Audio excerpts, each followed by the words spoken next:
Come on, just get right in here. Hey, Budster. No, Brandon, it's me, Steven. Why are you all dressed up? Oh, I'm getting ready for the mask parade. Oh, the masquerade. Yes, the mask parade.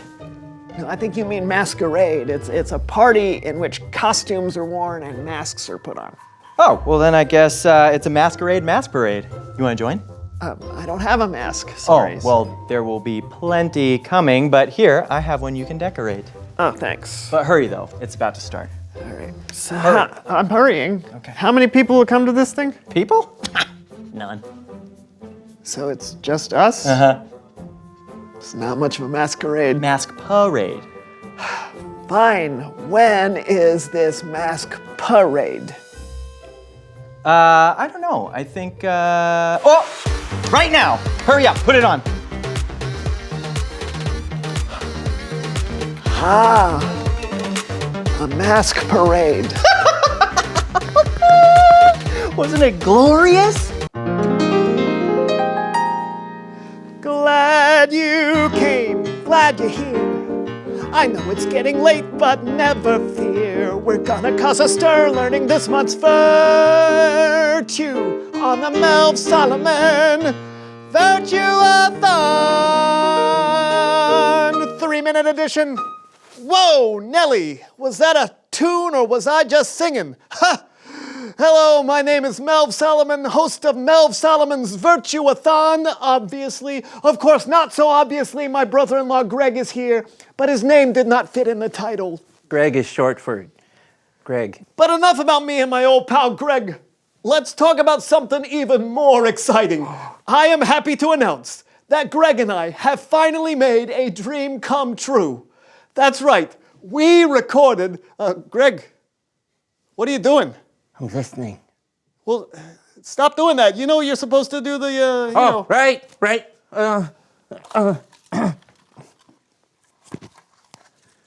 Woo! Yeah, you ready? Yep.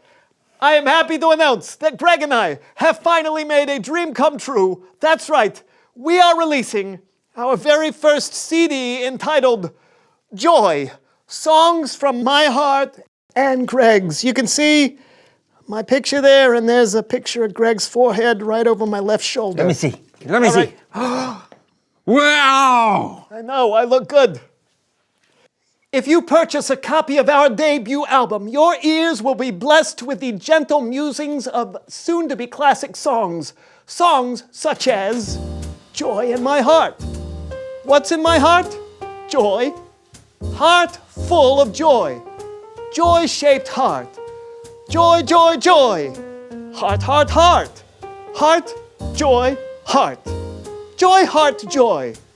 Joy rhymes with joy. And a cover of La Bamba. Order now and you'll get the added bonus of actually receiving the CD. But no worries, if you don't have the scratch on your person to order now, our CD will be available in many fine haberdasheries located in the tri-state area. Anywho, we are so excited to release this album. God gave us so much to sing about, and God gave Greg and I the ability to make such beautiful tunes in the first place, and this album is just our little way of sharing God's joy with the world. And hopefully a retail store who will give us a 40% cut of sales. Hey Greg, you still back there? Yes. I feel a little ditty forming in my ears. You know what that means? Oh, Q-tip? No! Play that tune, Greg. You know the one. Yes. We see what God's doing and it gets us a grooving and makes a beautiful noise. You best be behooving when your heart starts a moving. That's choosing to celebrate what God is doing. Joy. Yeah. How many of these you think will sell, Greg? Oh, 3. One can dream, Greg. Oh. One can dream. 3.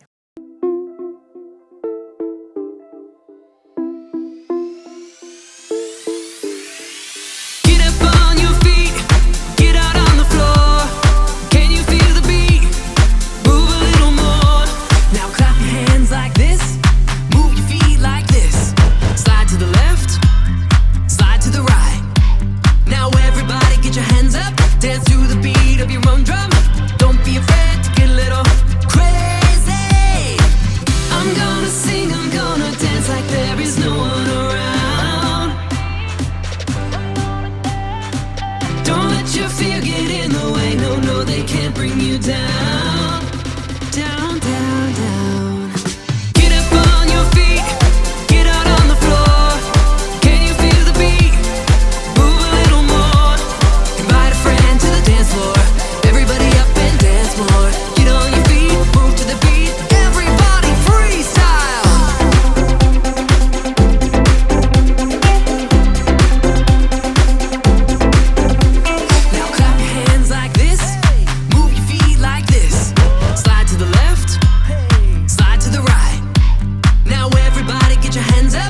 let your fear get in the way. No, no, they can't bring you down.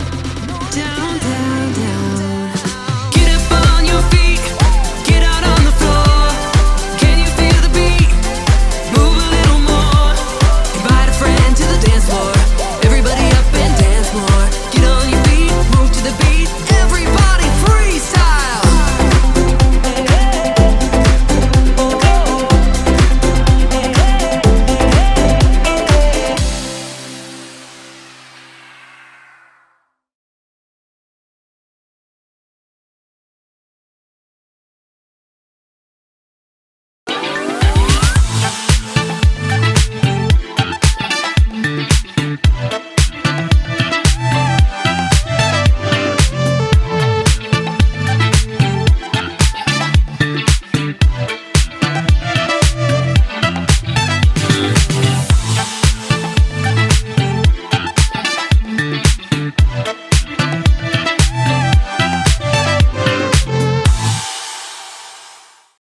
Bonjour, and welcome to Story Lab. This week, we're talking about joy, while we take a look at the story of a celebration where they had some pretty miraculous beverages.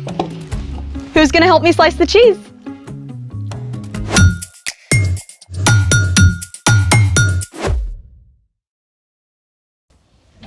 Hey Skylar, I got your text, but why was it all emojis? Hey there, welcome to the party. Barbara. Up, up, up. Intros first. Hey everyone, welcome to Story Lab. I'm Barbara. And I'm Sebastian. This week, we're talking about joy, which is choosing to celebrate what God is doing. And speaking of celebrating, on to the feast. In order of our celebration, I have prepared the ultimate dish. Ta-da! I call it macaroni and cheese a la mode, covered with chocolate avocado and ginger snap crumbles. Mwah! Okay, I give up. What is all this? Why the emojis? Why the avocado? And why are you Barbara? Silly Sebastian. Today is our July Day extravaganza. July Day? Yep, I made it up. You don't say. You know those random holidays like Talk Like a Pirate Day that sound fun but almost no one actually celebrates? Arr. Well, I decided to take all of the holidays in July and mash them into one big celebration called July Day. We have National Mac and Cheese Day, National Emoji Day, Barbara Day, all together in one big extravaganza. That actually sounds kind of cool.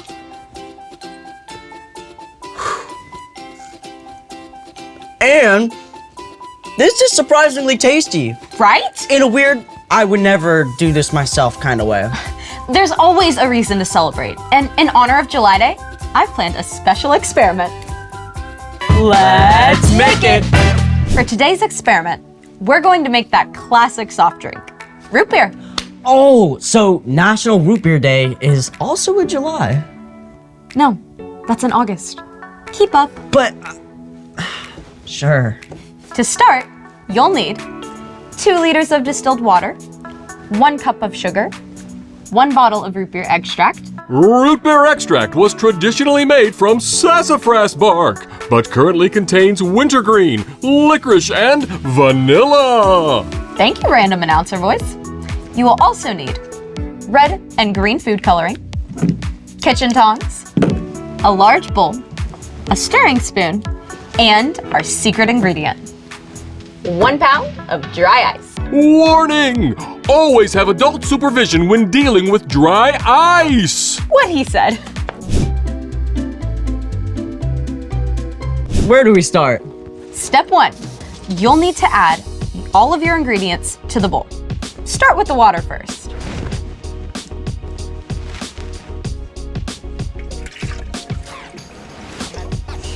Step 2, pour in the whole bottle of root beer extract.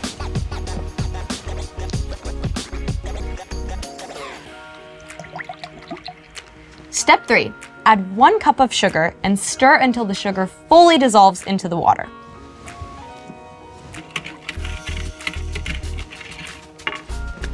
Step 4, in order to get that signature root beer brown, Mix in the red and green food coloring, using about twice as much red as green.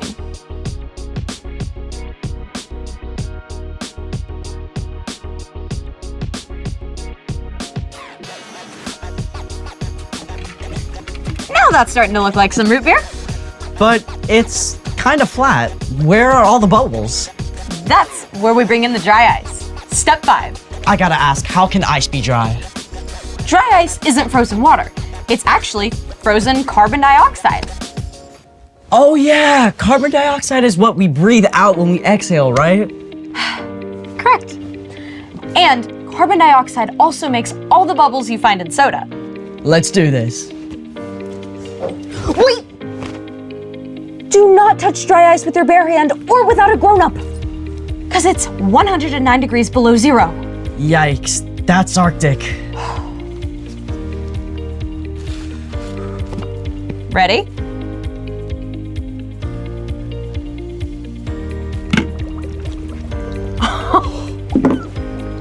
Whoa! You know, it looks like a scene from a scary movie. When dry ice is added to a liquid, it immediately changes to a gas through a process called sublimation. The gas fizzes, creating carbonation. Check out all the bubbles. Aw, cool. Could take a while for that dry ice to sublimate. While we wait, it's time for... The story before the story. Today, we're in the book of John, which tells the story of Jesus. Jesus came to Earth as a baby. He's the Son of God, but we don't know much about his early years. We do know that just like us, he had a lot to learn. As he grew up, Jesus became wiser, stronger, and more pleasing to God and to people. When Jesus was about 30 years old, he went down to the Jordan River to be baptized by his cousin John. God spoke from heaven and said, "This is my son, and I love him." Afterward, Jesus began to teach and gather followers. Which is where our story starts. Take it away. Hey everyone, I'm Jen. Hope you're ready to celebrate because we're headed to an awesome wedding in the village of Cana. So far, no one knew about Jesus, but this began to change at a wedding that Jesus attended in Cana, along with his mom Mary and his new followers. Everyone was enjoying the excellent feast and the wine that went with it. At that time, water often wasn't clean or safe to drink, so most people drank wine. A wedding celebration would last for days, and the hosts were expected to provide all the food and drink for their guests.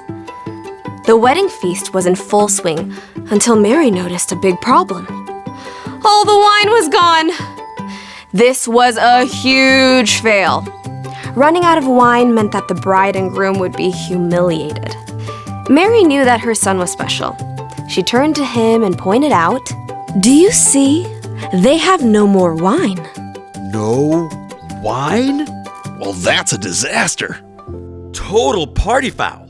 Jesus told his mother, Why are you telling me about this? The time for me to show who I really am isn't here yet. but Mary wouldn't take no for an answer. She marched up to the servants and said, "Do what he tells you." Okay. 6 giant stone jars stood nearby. These were used for ceremonial washing and could each hold more than 20 gallons of water. Fill the jars with water.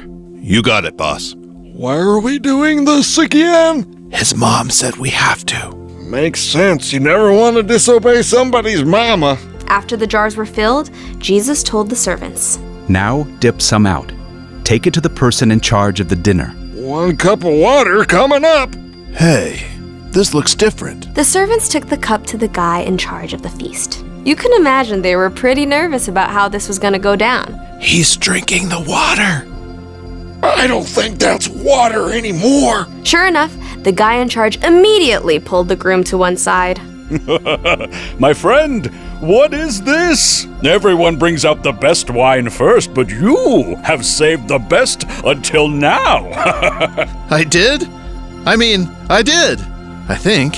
The bride and groom were saved from major embarrassment, and everyone could continue their celebration. Jesus chose to turn water into wine as his very first miracle. He did something incredible, simply so a group of family and friends could continue to celebrate and enjoy each other's company. The end! Those servants, can you imagine their faces? Total shock. Cleaning water one moment, expensive wine the next. God loves a celebration for sure. So, what's our part in the story? Well, Jesus showed how important it is to find joy in spending time and celebrating with family and friends. So go to all the birthday parties. It's true that parties are great, but that's not the only way we can celebrate. Usually, it's just looking to share some joy in the ordinary, everyday things. Like if you just finished reading a great book, you can share it with your friends so you can both enjoy it. Or you can celebrate that it's Friday and give some cookies to your neighbors. When my mom and I finish weeding the garden, we celebrate by making super awesome frosty lemonade. Celebrating the little things can bring so much joy to your day. Oh, my new puppy just learned how not to pee on the carpet. Can we celebrate that? Absolutely. I bet your mom is celebrating already. I think I saw tears of joy. Thanks for bringing me joy today. See you next time. Bye. So here's the thing. Jesus showed us how to have joy. And Jesus valued celebration because it brings people joy. Now can we celebrate our root beer? You know it.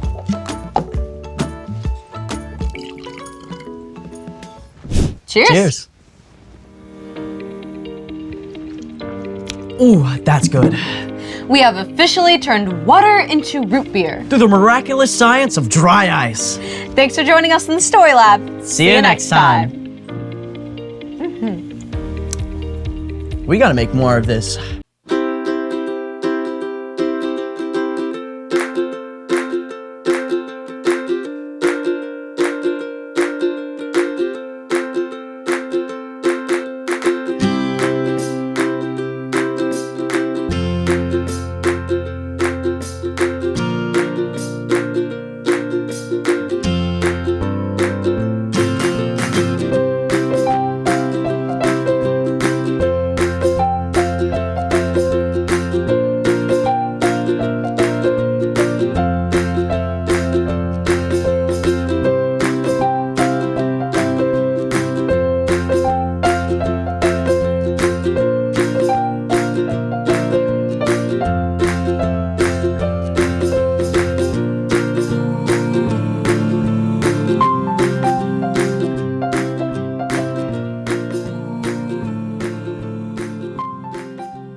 Oh, hello everyone. I'm Brandon, And I'm Steven. and you're watching the So-and-so So-and-so Show. Show. You know, we can do that better. Let's try it again. You're watching the So-and-so Show. What is wrong? I don't know. I'm just not really feeling it. Feeling what? Like celebrating or jumping up and down excited. I'm a bit off today. I'm sorry. Oh, no, it's okay. I'm actually feeling a little off myself. I mean, don't get me wrong. I'm not unhappy, just not... Joyful. Yeah. I'm missing joy. Well, let's find some. Where? And how? I'm your Huckleberry.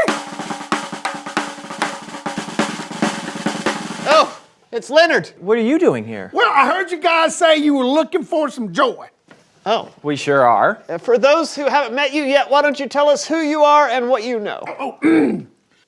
My name is Leonard Fortescue, and I am a professional metal detectorist. I travel the world with my trusted friend Camilla here to find anything that's lost. And it seems that you guys have lost your joy. Now, that's one of the most important things to have in life. It's more important than ketchup on your lima beans, which is really important. You can't really eat them without it. So we got to find your joy. And lucky for you, Camilla has got a special joy setting. Oh, I guess you have to look for joy a lot. Huh? Oh, yeah, all the time. All right, here we go. Oh, got something? Got something? And we're off on the hunt. And it's over here. No, not the basketball. Oh, wait a minute. Oh, yeah. It looks like it's in here. Oh, what's this?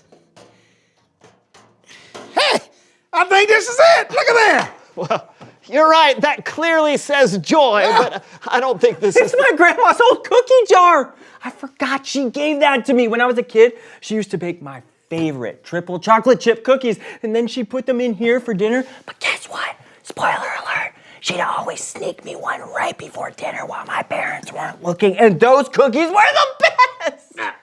They were so Oh, look, what they like these? Oh, triple chocolate chip. How old are those? I don't know. See? Camilla found your joy. I love you, Grandma. All right, what about me? I don't think that eating some old cookie is going to work for me. Is there any more joy around here? Hey, we'll just keep on looking. All right. That's what we do. Okay. Okay, hang on. Oh, we got something? Yep, got something. It's coming. Nope. Oh. Oh, I think it's in here. We never opened those. Oh. No, nothing in here. Unless it's this. Blanky? No. You recognize this doohickey? You say blanky? Yeah, but it can't possibly be. I lost it years ago. Well, what does it look like? Well, it was light blue, like this one. It was really fluffy, like this one. And it had a tiny mark where I'd been chewing on it because I used to chew on it when I fell asleep. Oh. Wow, Blanky, I thought I'd lost you forever. And we found Joy, another satisfied customer. Way to go, Camilla. My mom always used to say that when I hugged Blanky, it was like getting a warm hug from her while she was away on work trips. That's why she gave it to me. It's still just as warm and cozy as I remember. Yep, joy is all around us. Yeah. Oh, wait a minute. Looks like there's something else. Got some other joy that's missing. What? Well, looks like it's this plant. Does this plant bring you guys joy? No. Well, let me see. Wait a minute. It's not the plant. It's this mirror. Now well, wait a minute. No, it's not the mirror. It's what's in the mirror. Look at that. I can see Camilla. And Camilla has brought me so much joy. Ever since my Aunt Ruby gave it to me so many years ago. We've been hunting joy and aluminum cans ever since. Oh, I love you. I love joy. It's Bible story time with Kellen.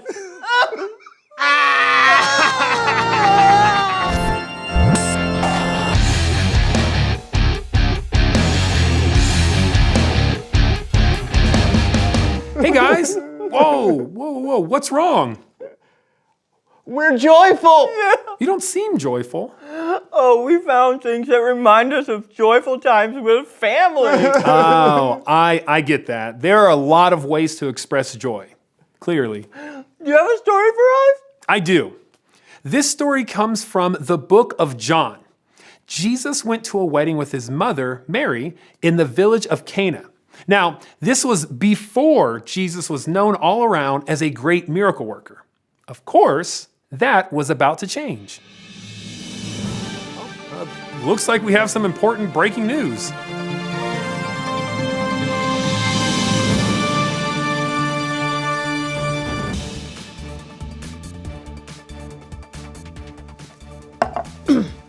Three, two.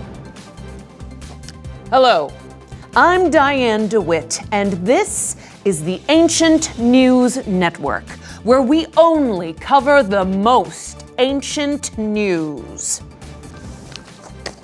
Tonight, laser discs, fancy dinner plates, or giant frisbees. More on that later. Up first, a beautiful wedding feast gone sour when the guests run out of wine. Joining us live from Cana is the bride of the wedding. Thank you for being here. Congratulations on your big day.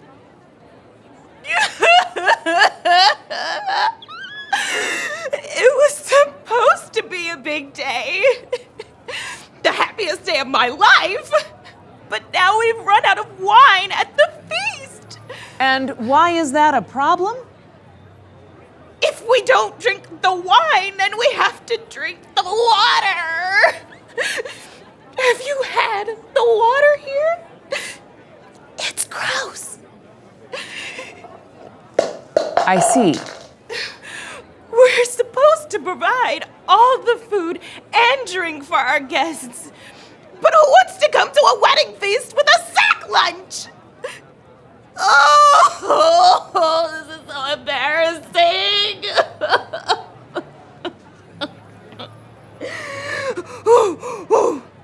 Draco, cousin Draco, hand me those grapes. Do you have a plan moving forward? Oh, I don't know. Maybe hide under a rock. What am I going to do? Well, there you have it. There will be whining at the wedding feast, but no wine. Back to you. Thanks for that. Yeah, so while Jesus was at the wedding, they ran out of wine. When his mom told him about it, Jesus replied, "Dear woman, why are you telling me about this? The time for me to show who I really am isn't here yet." But the wedding feast wasn't going so well, and the people started to lose joy. So Mary found some servants and... Oh, looks like there's an update. I'm Diane DeWitt from the Ancient News Network. Later. A car that can travel through time? No. But first, an update from Cana. Joining us on the scene is one of the servers from the wedding feast.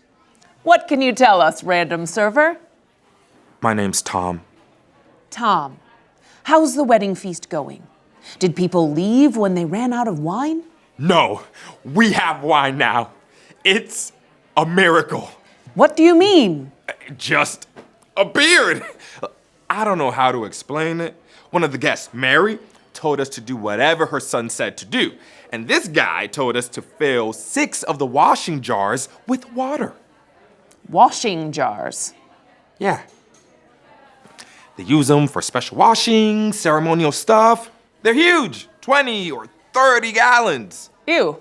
And why did he want you to fill them with water? I don't know, but we thought the guy was important or something, so we did what he said. Jesus was his name. We filled the jars to the top. Then he told us to dip some out and take it to the person in charge. And what did the person in charge say? He tasted it and said it was the best wine of the wedding. But it was water. I promise you, we put water in those jars. Something must have happened. A miracle.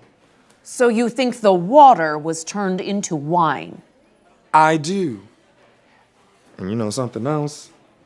I think this guy, Jesus, was the one who did it. So the wedding feast is saved? You're telling me. Everyone's saying this wine is better than the stuff they served at the start of the feast. I thought this day was going to be an embarrassment. But no. Jesus brought joy to the whole crowd. Hey! Conga line! A happy ending to an awkward situation. Later on the Ancient News Network. Someone filled the popular children's toys with corn instead of beans. Corny babies? Stay tuned to find out. I'm Diane DeWitt. Back to you. Thank you so much. This was Jesus' first miracle. It wasn't healing of the sick. It wasn't feeding 5,000 people. Instead, Jesus brought joy to friends and family at a celebration. It just goes to show you how important joy is. Yeah, that story really perked me up. Me too. I love that Jesus helped keep the celebration going. I know. Jesus saw a way to bring joy to the situation, and he brought it big time. Thanks, Kellen. As always, you bring us joy. Oh, thanks, fellas. I'll catch you next time. It's so cool that someone can bring joy to someone else. Yeah, it's comforting. Like Blanky. Hey, What? Nothing. You can hold him for a while if you want, if it helps bring you joy. Thank you. Reveal the question. Who are the people who help you find joy? It could be someone in your family or a friend. Or someone who remembers to give you a call on your birthday. I said I was sorry. It's fine. Oh, I know who helped me find joy. Leonard. Totally. He helped us find Blanky. And joy. Thanks, Leonard. You're welcome. We thought you left. Nope. What about you? Who are the people who help you find joy? Talk about it with someone. And we'll see you next time on The So-and-So Show! That was pretty good. Can I have a cookie? Yeah. Oh, let's see. Oh, look at that! This thing! Look at this little turtle! This little turtle brings me joy. Hey, little fella. Go into the bag. Go in there. Let's see what else. Oh, this robot! Look at this robot! This robot. Hello! Take me to your leader! This robot brings me joy. Oh yeah, it'll bring me joy about $35. All right, let's see. Oh, look at this. This is perfume. Oh man. Oh, ow, that is nasty.